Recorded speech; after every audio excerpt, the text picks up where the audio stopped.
Welcome to the deep dive. Today, we're really getting into something fascinating, a proper exploration of libertarianism. That's right. Our main guy here is the book For a New Liberty. A really foundational text. Yeah, think of this as us trying to pull out the core ideas, understand where it all came from, and, just how radical some of these challenges are to conventional thinking. Absolutely. We're digging deep. Forget the surface stuff. We want those essential insights. And honestly, expect some aha moments, maybe some surprising takes on government and, well, how society could even work. Definitely. And what's so interesting about For a New Liberty, especially this Rothbardian view we're focusing on, is how it just fundamentally challenges the whole left-right thing we're used to. Right. It's not just fiddling with policies. No, not at all. Yeah. It's questioning whether state power itself is legitimate. That core idea that the state isn't just maybe inefficient, but actually wrong. That's powerful stuff. It really makes you think. It absolutely does. And it's not just like theory floating around, is it? I mean, you see the Libertarian Party growing, sticking to these ideas pretty consistently. Which is kind of odd, right? Yeah, because everyone always says Americans just want pragmatism, no ideology. Which sometimes just feels like code for finding new ways to spend tax money, let's be honest. Maybe. So, okay, Rothbard is central to the modern movement, but this thinking goes back further. Yeah. It wasn't invented yesterday. Exactly. If you look back historically, you see these strong links to classical liberalism back in the 17th, 18th centuries. Like the English Revolution and that era? Precisely. A really transformative time. Thinkers started talking about individual rights, limiting government power. They didn't win every battle, obviously, but they did manage to get rid of a lot of state and guild controls on industry. And that's linked to the Industrial Revolution happening. Many historians think so, yeah. Yeah. Freeing things up paved the way. Okay, so let's picture this old order they were fighting against. What did that actually look like for people? Right, well, imagine society totally dominated by a big central government, often a king claiming God gave him the right to rule. Divine right, Yeah. And under him, you've got this rigid structure, feudal lords controlling huge amounts of land. In the towns, you had powerful guilds deciding exactly who could make what and how. Super restrictive. Totally. And the government propped it all up. Regulations, high taxes, giving monopolies to their friends. And the result? Often, things just stagnated. Not much innovation, not many chances for ordinary folks. A huge contrast to what happened later when some of those controls vanished. So classical liberalism was this huge pushback, a revolution almost, against that whole system. A mighty libertarian revolution, as the source puts it. But it didn't go unchallenged. That's where conservatism fits in. Exactly right. Conservatism, as we sort of know it, really emerged early 19th century. And it was explicitly a reaction against those liberal changes, the American Revolution, the French, the Industrial one. They wanted to put the genie back in the bottle? Pretty much. Thinkers like de Bonald, de Maistre, they argued for going back to a hierarchy. Elites in charge, big government running things, not protecting individual liberty. Wow. Yeah. They wanted state churches, not religious freedom. They preferred mercantilism, tariffs, subsidies, focusing on the nation state over free trade and peace. Some even romanticize the old feudal system, where most people just scrape by. A completely different vision. Okay. And then from another direction, you get socialism rising up. How did that play out? Well, what's really interesting is how socialism kind of positioned itself as the new radical movement, the party of hope, the party of the future. They sort of outflanked the classical liberals. But weren't liberals originally seen as the radicals? Absolutely. They were the original left, even the extreme left. You had guys like Frédéric Bastiat, a big free market advocate sitting on the left side of the French Assembly in 1848. Huh. So what happened? The argument in the source is that the liberals made a strategic error. They stopped being the clear party of radical change. And that opened the door for socialists to claim that mantle, pushing the liberals into this, well, kind of confused middle ground. So the liberals lost their mojo, so to speak. What caused this decay, as Rothbard calls it? Two big things, really. First, they shifted away from natural rights. The idea that liberty is just inherently yours. Exactly. They moved towards utilitarianism. Liberty wasn't a fundamental right anymore, but just a tool to achieve some vague general welfare or greater good. And what was the effect of that shift? Well, it weakened the whole argument for liberty. If it's just a tool, you can set it aside whenever the government thinks something else might produce more good. Right. Even if it violates someone's rights. Right. It becomes about expediency. Precisely. like focusing on building an efficient government bureaucracy, became more important than, say, sticking to principles of justice or individual freedom. Okay, that makes sense. What was the second factor? The second was embracing gradualism. They stopped pushing for big fundamental changes and started focusing on slow, tiny reforms. Taking the long view, maybe too long. You could say that. Huh. Herbert Spencer's the key example here. Started out super radical, pure libertarian almost, but then he got into sociology, social Darwinism, Ah. and he ended up thinking liberty would win eventually, but through this incredibly slow evolution, like millennia away. So he basically gave up on fighting for it now and became more of a conservative, just trying to slow down the rise of collectivism. A bit weary, as the source says. A weary conservative. Got it. Okay, that's the history. Let's dive into the core principles of libertarianism itself, as laid out in the book, the absolute foundation. Where does it start? It starts with self-ownership. That's the bedrock. The absolute fundamental right of every single person to own their own body. Full stop. Everything else flows from that. Pretty much, yeah. It's the non-negotiable starting point for their whole philosophy. And right alongside that comes property rights, which isn't just about owning yourself, obviously. It's about owning stuff. Right. Because, I mean, to survive, let alone flourish, you need things. Material objects, resources. A place to stand, food to eat, tools to use. Exactly. So the big question is, how do you decide who owns what legitimately? And that's where they lean heavily on John Locke's idea of homesteading. Right, the idea of mixing your labor with something previously unowned. Yeah, the classic example is picking acorns, right? Before you pick them, they're just there, part of nature. But your labor, the act of gathering them, that's what makes them yours. It transforms them from common resources into private property. Okay. And logically, that extends to freedom of exchange, trading your property voluntarily in inheritance, passing it on. The book uses the example of Willie Stargell, the baseball player, being able to leave his earnings to his family. Makes sense. And a really crucial point they make is that trying to separate human rights from property rights, like some liberals do, that's a mistake. How so? Well, think about freedom of the press. A core human right, right? But you can't have a free press if you don't have the property right to own the actual newsprint, the ink, the printing press itself. I see. The physical stuff is necessary to exercise the abstract right. Exactly. Property rights are what make other rights real, sustainable. Okay, so individuals have these fundamental rights, self-ownership, property. Now, the state, where does that fit in the libertarian view? I'm guessing it's not the hero of the story. That's putting it mildly. Libertarians see the state as fundamentally different, unique. They call it the supreme, the eternal, the best organized aggressor against people and their property. Wow, okay. Strong words. Yeah. And the key is they argue the same moral laws should apply to the state as apply to everyone else. No special excuses. So if theft is wrong for an individual, It's wrong for the state, even if they call it taxation. If kidnapping is wrong, it's wrong even if the state calls it conscription. precisely. War is mass murder, taxation is robbery, conscription is slavery. They apply the same moral standard across the board. So what makes the state uniquely the aggressor in their view? What sets it apart? Two really big things. First, how it gets its money. The state gets its income through coercion taxes backed up by the threat of fines, jail, force. Whereas everyone else relies on voluntary payment. Right. Businesses, charities, clubs, they need voluntary customers or donors. The state just takes. Second, the state claims a monopoly on the legitimate use of violence in a given area. Only the state gets to legally use force. Basically, yes. It can forbid things, compel things, punish people in ways no private group can. So fundamentally, it has this unique power to initiate force against people's liberty and property for revenue, to enforce its rules, to shut down dissent. And they'd point to history. Yeah, look at history, they'd say. Who's done most of the enslaving, the mass killing? It's overwhelmingly been states. And the argument is there are fewer checks on state power compared to, say, private criminals. That's the idea. Because the state is the checker, in theory. It runs the police, the courts. If a private person aggresses against you, you can call the state police. But if the state aggresses against you, who do you call? There's no higher authority within that system. Exactly. The state usually gets to be the final judge in its own case. But what about democracy? The idea that we are the government, doesn't that change the dynamic? Isn't the state then just acting on our behalf? Libertarians are deeply skeptical of that phrase, we are the government. They see it as a kind of camouflage. a dangerous one. How so?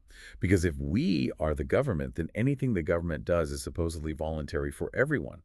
Paying taxes feels voluntary. Obeying laws you hate feels voluntary, even if it requires the threat of force. It masks the coercion. Right. The source uses a pretty stark example, suggesting that if you follow that logic, then under Nazi Germany, you could argue Jewish people were committing collective suicide because they were technically part of the government that was persecuting. Okay, that's a provocative way to put it, highlighting the rejection of the state as just a neutral agent of the people's will. Exactly. All right, let's shift slightly. Libertarianism emphasizes individual liberty. What's its take on economic inequality? Is equality of outcome a goal? Not really, no. Libertarianism isn't egalitarian in that sense. It fully expects and accepts that people have different talents, different interests, different levels of drive. And that's going to lead to different outcomes. Naturally, some people will be wealthier than others. Leadership emerges. Hierarchies form even in voluntary groups. They mention Robert Mischel's iron law of oligarchy, how even socialist parties ended up being run by a small group. So inequality itself isn't the problem. The problem isn't the disparity. It's how the disparity comes about. Is it through voluntary exchange, people creating value in a free market? Or is it through government coercion, special favors, rigging the system? The means matter more than the end distribution. Exactly. Franz Oppenheimer's distinction is key here. The economic means, production, voluntary trade, versus the political means, getting wealth through force, violence, coercion. And the state relies on the political means. Fundamentally, yes, through taxation and regulation. Lysander Spooner pointed out how taxes are taken by force from everyone, then given to a smaller group, government workers, beneficiaries, inherently creating inequality through that transfer. Okay, this idea of the state using coercion and benefiting a few, it leads into another interesting point. The alleged alliance between the state and intellectuals. Can you unpack that? Sure. The argument is, historically, rulers have often partnered with intellectuals. Why? Because intellectuals shape opinions. They provide the justifications, the rationales that make people accept state rule. They legitimize the state's power. Exactly. They convince the public that the state is necessary, maybe even good, wise. And what do the intellectuals get in return? Power. Status. Clear. Security. All of the above. Influence, prestige, comfortable jobs in the bureaucracy, helping to plan society. It's presented as a kind of quid pro quo. Ideological cover in exchange for a seat at the table. And the state isn't keen on intellectuals who rock the boat. Definitely not. H.O. Mencken's point is, cited, government hates original ideas because they might challenge its power. The source says there are two main arguments intellectuals provide for the state. Okay, what are they? 1. State rule is inevitable. The only alternative is chaos. 2. The rulers themselves are special-wise, good, maybe even divinely appointed in the past, or scientific experts today. So either it's necessary or they're uniquely qualified. Right, and sometimes complex jargon, like in some economic theories, can also serve to obscure what's really going on with state power, making it harder for the average person to question it. Think about the rise of unelected national security managers and similar figures, power exercised with intellectual backing, but little democratic accountability. So if the state tends to grow, and intellectuals often help it, what about attempts to limit it? Constitutions, bills of rights, are those seen as ultimately futile? There's definitely a strong vein of pessimism there. De Jouvenel's idea is mentioned theories meant to limit power often end up being used to expand it. How? Well, the U.S. Constitution is the big example, an ambitious attempt to limit government. But John C. Calhoun worried early on that the state's own courts would just interpret the Constitution in ways that expand state power. And that happened. Libertarians would argue yes. Charles Black's point builds on this. When the Supreme Court rules something constitutional, it doesn't just allow the action, it legitimizes it in the public eye. It makes state power seem more acceptable. So the limiter becomes a legitimizer. In this view, yes. And fundamentally, they reject the whole social contract idea of the state's origin. They lean more towards Oppenheimer's view.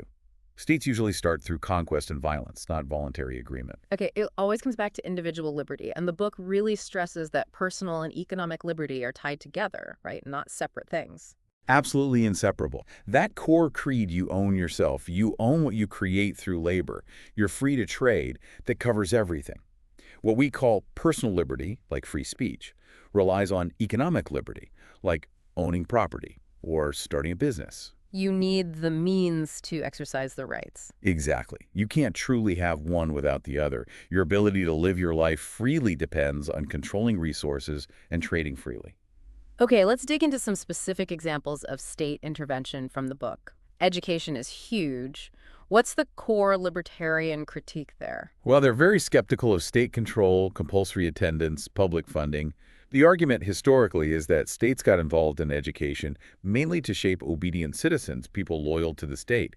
Luther's even cited it as wanting state schools for that reason. Less about learning, more about conformity. That's the cynical take, yeah. Yeah. And there's the coercion aspect, especially if one group's culture or viewpoint gets imposed on everyone through state schools. So what's the alternative? Complete separation of school and state.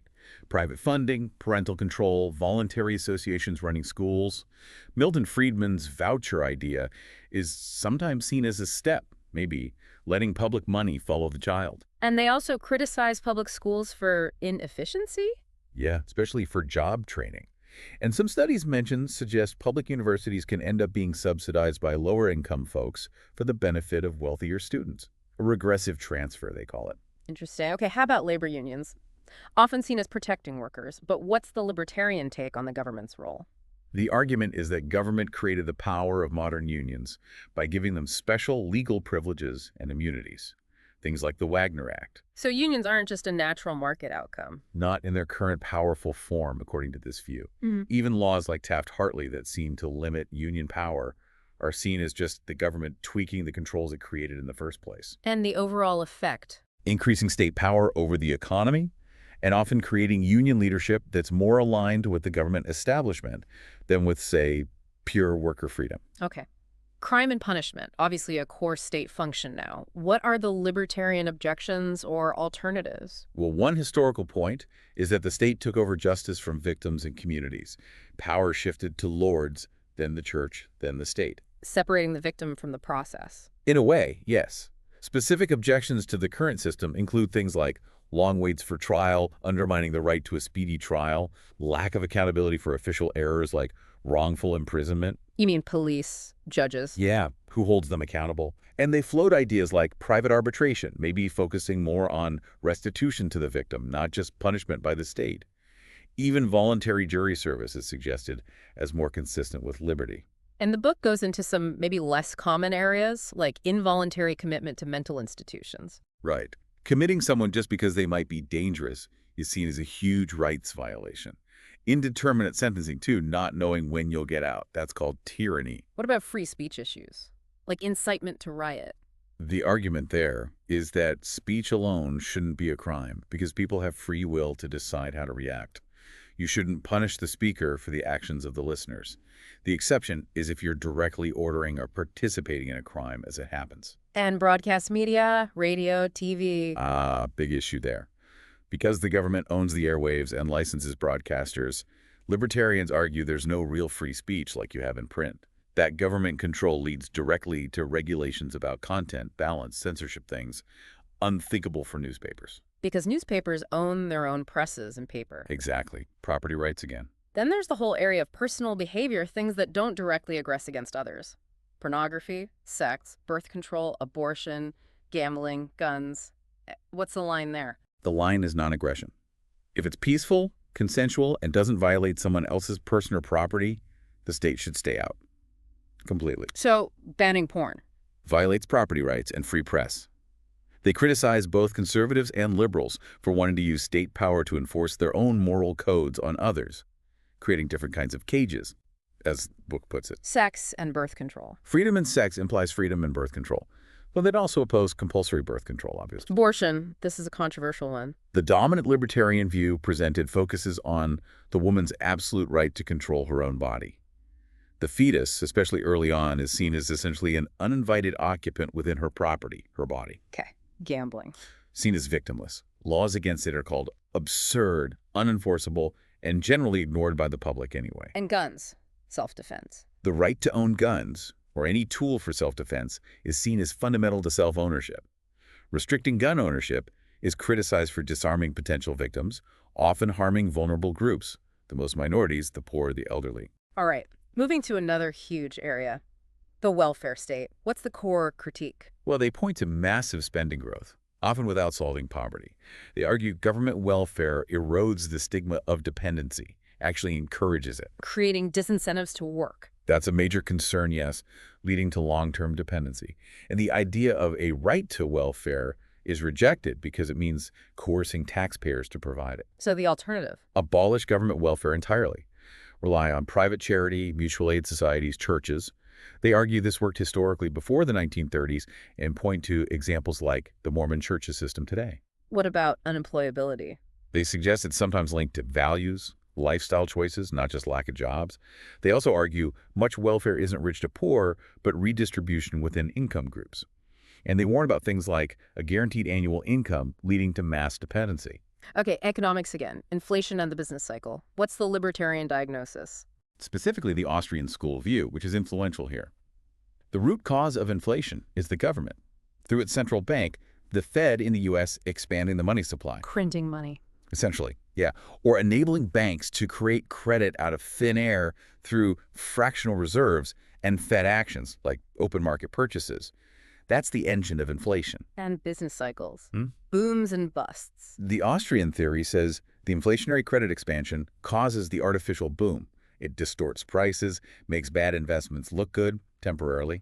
The bust, the recession, is the necessary correction when those bad investments inevitably fail. So what's the prescription? Stop the inflation during the boom. Let the bust happen. Don't bail anyone out. Don't fix wages or prices. Don't try to reinflate.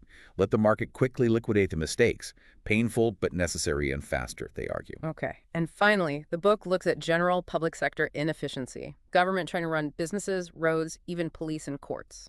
Why the inefficiency? The core argument is the lack of a profit and loss test. Private businesses have to satisfy customers and watch the bottom line, or they fail. Government agencies don't face that same pressure. Their funding comes from taxes, not satisfied customers. Right. Coercive funding versus voluntary investment. So resources get misallocated, things are run inefficiently.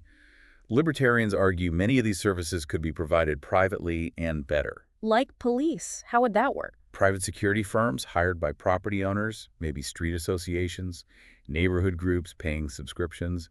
Resources would go where people are willing to pay for protection. And courts.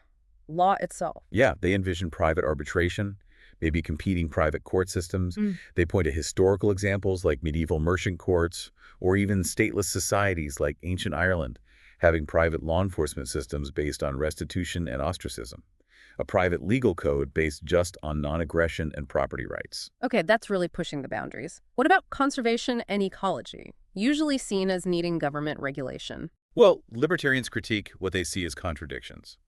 Some environmentalists worrying about both stagnation and too much growth, or automation and resource depletion. So what's their solution? Free markets and technology. They argue that's what drives higher living standards and creates the wealth and innovation needed to solve environmental problems. Government intervention, they say, often just hinders productive investment. What about pollution? The tragedy of the commons. Exactly. The solution proposed is more private property rights, not less. Clearly define ownership of resources like rivers, oceans, maybe even the air. Air pollution is seen as aggression against people's property, their lungs, their land. So use property rights and maybe lawsuits instead of top-down regulation. That's the direction, yeah. Market solutions like recycling, new technologies driven by entrepreneurs responding to demand for cleaner options. And the last big area, war and foreign policy. What's a libertarian stance? Fundamentally anti-war, anti-interventionist. War is seen as mass murder, funded by coercive taxes and the biggest driver of state power growth. Or is the health of the state? That famous phrase captures it well, yeah. It lets the state rally people, increase control. They point to classical liberals and some old conservatives being anti-war. World War I is often seen as a negative turning point towards big government and global intervention. So critical of modern U.S. foreign policy. Highly critical, especially post-WWII and the Cold War. They advocate non-intervention, free trade, peace. And they stress looking hard at the actual history of conflicts, not just assuming your own side or democracies are always the good guys. The external threat is seen as a tool states use to keep domestic populations loyal. Okay, this has been incredibly thorough, a real deep dive into the book's arguments. So towards the end, Rothbard talks about a strategy. How do you actually get to this libertarian society? Well, a key point is always holding up the ultimate goal, liberty. the abolition of the state, of taxation, never losing sight of that. Don't get bogged down in compromises. Right. He criticizes right-wing opportunism, focusing only on tiny practical steps because it can lose the vision. But he also criticizes left-wing sectarianism, condemning any step short of immediate total abolition. So transitional steps are okay sometimes. Yeah, practical steps towards liberty aren't necessarily bad as long as they don't compromise the ultimate goal. But he's very wary of big top-down government plans for shrinking government, seeing that as inherently statist. Like a 5-year plan to end planning. Exactly. The main focus should be education, undermining the legitimacy of the state in people's minds, showing how intervention hurts people. Reaching out to specific groups hurt by policies. Yes, like small businesses choked by regulation or consumers hurt by tariffs. And he suggests radical change often happens when the existing system is clearly failing, in crisis. Libertarians need to be ready then with the alternative. So there's an optimism there. Definitely. A belief that liberty is right, it works with human nature, and eventually, when statism fails visibly enough, people will turn to it. So wrapping up, libertarianism, at least in this Rothbardian vein, offers this incredibly radical critique of the state. It's all built on self-ownership, property rights, with deep historical roots and a vision for a completely different society. That's it. Key takeaways. The state as the aggressor, the unity of personal and economic freedom, and the belief that markets and voluntary action can solve problems much better than government coercion. And that leaves us, and you listening, with a pretty challenging thought to end on. Based on all this, think about your own life, your community. Are there areas where government involvement, maybe with good intentions, is actually causing problems we don't always see? What if? What if the path to solving some big issues isn't more government, but actually more freedom? Something to really chew on. Until our next exploration here on The Deep Dive.